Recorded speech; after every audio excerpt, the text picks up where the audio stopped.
Oh, hi! Welcome to Spaced Out, your one-stop shop for custom-built ship designs. We've got spaceships, and we've got spaceships, and spaceships that look like spaceships. And the friendships we made along the way. Wait, what am I doing here? I'm Sagar, and the other day I came across a tape of a film that I used to watch as a kid. I wonder whether it still holds up. The Stupids is a 1996 film based on the children's novels by the same name. Its release pretty much went under the radar in most places, as is clear from the box office failure. Yikes. It did get nominated for a bunch of awards though, such as the Worst Actor, the Worst Picture, the Worst Director, the Worst Screenplay. But is it really that bad of a film? Let's check it out for ourselves. The movie begins with an unbearably long title sequence set in, space, for some reason. And then we get the title card. Twice. We then meet the main characters of the film, Stanley and Joan Stupid. As soon as Stanley is up, he does what any regular person would do, check on his trash. Oh dear. Oh no, someone's stolen our garbage again. And yes, that is the premise of the film. Stanley then decides that enough is enough, and attempts to track down these robbers using the fastest means of transport of the late 20th century. 2 wheels. 4 wheels. 8 wheels. We then meet the other two main characters of the film, Buster and Petunia Stupid. After walking his, fish, they realize that they haven't seen their dad all day and assume he's been kidnapped. They then keep a note for their mom stating that they've gone to the police. And, who put this animated cat here? Let me just... Yep, that's better. So Joan remembers that the kids exist and can't seem to find them. Buster? Petunia? Stanley? Buster? Petunia? She then finds the note, which leads to... The police have kidnapped my children!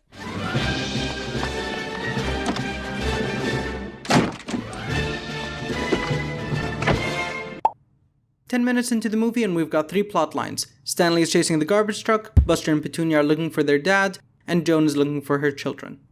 Stanley then gets bored of the plot and falls asleep until something interesting happens. Friday, June 4th. Today, my world turned upside down. First, I discovered my husband missing. Then, I learned my children had been kidnapped by the police. Mom! Mom! Now, the fate of my family rests in my hands. Note to self. I must buy handheld tape recorder. Then I will no longer be speaking into the garage door opener. Meanwhile, the kids make their way to a Chinese restaurant on their search for their dad. May I recommend the cashew chicken? You'll get your cash when we get our parents back. And don't call us chicken. They then overanalyze some fortune cookies to move the plot along. Time flies when you're having fun. Wait a minute. Isn't the Daily Times published just a few blocks away from here? Yes! At the corner of Fun Street and Fly. No, it's Maple and 5th. Close enough. Let's move. I wonder what Stanley is up to. I can walk! Oh, gaze ye unbelievers upon this miracle, this walking bush, half man, half plant. He dwells in 2 worlds, but is the master of both. Oh, man bush, you are nature's greatest wonder! Let's, give Stanley some space. The kids then make their way to the Daily Time, as Joan causes absolute chaos on the streets. My children!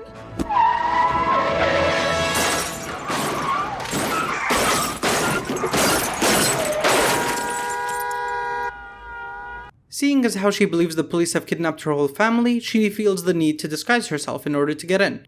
Oh, a wig shop, that's convenient, she can...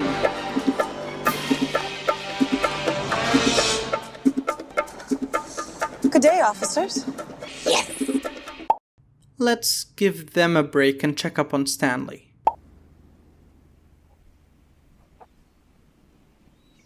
Stanley accidentally comes across an illegal arms trade with the military. The general believes he might be a federal agent and decides they should terminate the target with extreme prejudice. Yes, sir. Meaning? Kill him. Right. Meanwhile, Joan and the kids attempt to look for Stanley through a web document, and accidentally edit and publish something before placing a photo of him into the hard drive. We better get out of here. Let's go. And then they, what's happening? Are we still watching the same movie? Whoa! Yeah, Stanley, stupid, eh? Man, he's young after fun. Anyway, Joan and the kids make their way home and decide to call for help. You never realize how many policemen there are until the day they turn against you. A crisis like this calls for even higher authority. Mom, dial 1011. I'm calling 75,496 11.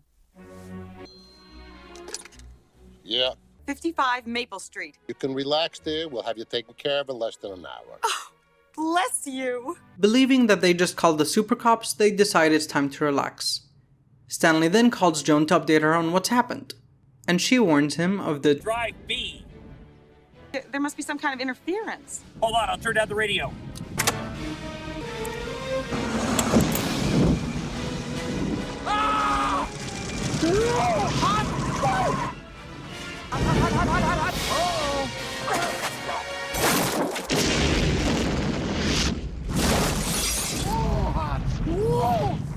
Joan then tells the kids about how Stanley was once fired from his mail job because of a conspiracy involving a mysterious entity, known only as Sender. Who is this sender? And what is he doing with other people's mail? Yeah, that's why he was fired.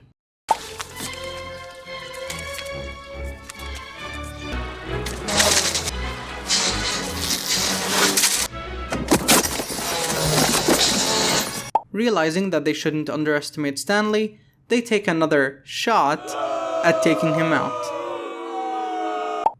It goes as well as you imagine it would, and the assassin is taken out.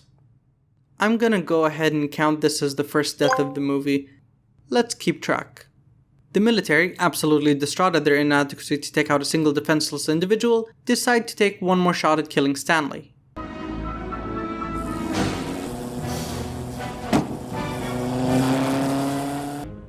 What are you trying to do, you darn bee? Can't you see I'm trying to drive? Oh my God, the drive bee! The tables have turned.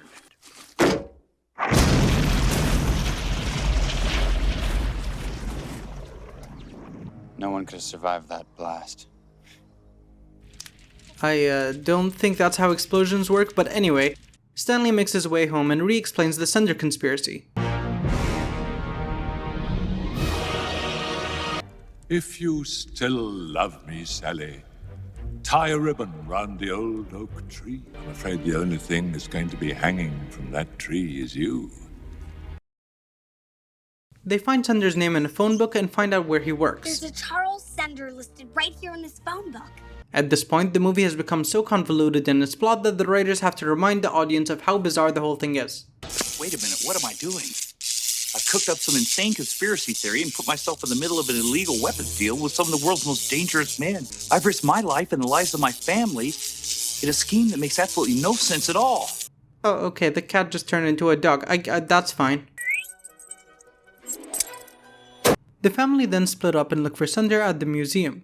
Buster and Joan travel through time using an elevator, and then Buster turns evil for some reason. When mankind learns to read, I'll be worshipped. Nations will rise and fall in my name. Life on Earth will be nothing but a footnote to Buster. I don't know. Meanwhile, Stanley and Petunia enter a planetarium and believe that they've died. You know who I miss the most? Mom and Buster. Don't worry, honey. They'll be joining us soon enough, the way your mom drives.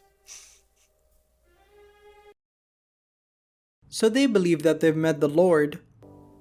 Actually, it's pronounced Lloyd. Sorry, I mean Lloyd. They believe that they've met the Lloyd, and he tells them, Throw your gum in the trash when you're done chewing it. And keep that in mind because it's important for the plot. They find Sender's diary and figure out that he's going to be at the Channel 3 news station, so that's where they go.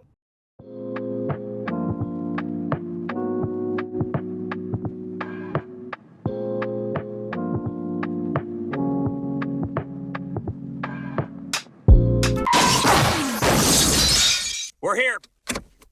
They split up again and look for Sender. Joan delivers some mail because Lloyd knows Stanley can't do it, while Petunia destroys the confidence of an actress. Well, maybe you'd all be happier if there was no primetime television.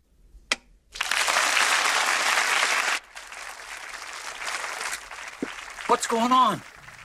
Don't worry, Joan gets her fair share of ruining someone's self-esteem too. So stay tuned, everyone, and let's give it to the fat guy! Fat! Fat! Moi fat! Meanwhile, Stanley is mistaken for a contestant on a show, and the movie turns into a musical. I'm my own grandpa. You're your own grandpa? That's right. I'm my own grandpa! The general switches to the program at the exact time that this is happening, and so now the military is back on his trail. We killed that man. Well, for God's sake, kill him again! Stanley and Buster manage to catch up to Sender before he leaves the station. My God! His plans for world domination are already coming together. But Stanley is apprehended before they can get any further. They attempt to scare Stanley before taking him out, but they spit out some chewing gum, which gives Stanley superpowers, I guess. In the name of the Lloyd!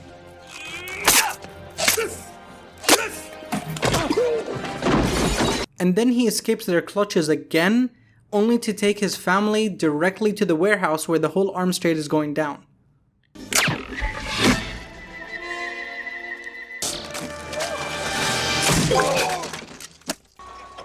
Excuse me, everyone. May I have your attention, please?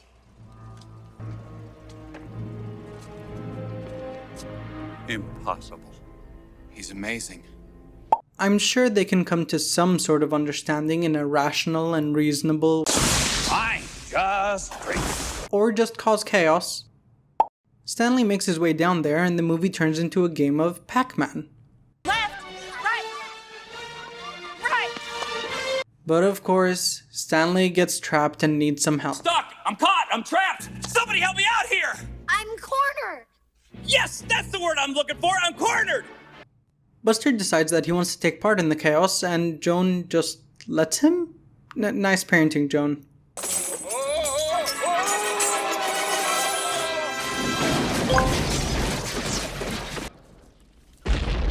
Buster? Sorry, Dad.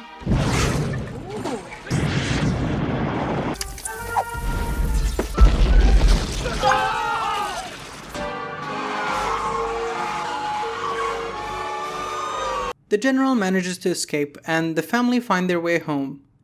Except, what's this? A plot twist? Is this the end of Stanley's stupid... No, it's not. It's because he's unkillable. Have you learned nothing so far? The family then have some watermelons and a barbecue, and I bet you forgot about those aliens, huh? See? Keep out of reach of children.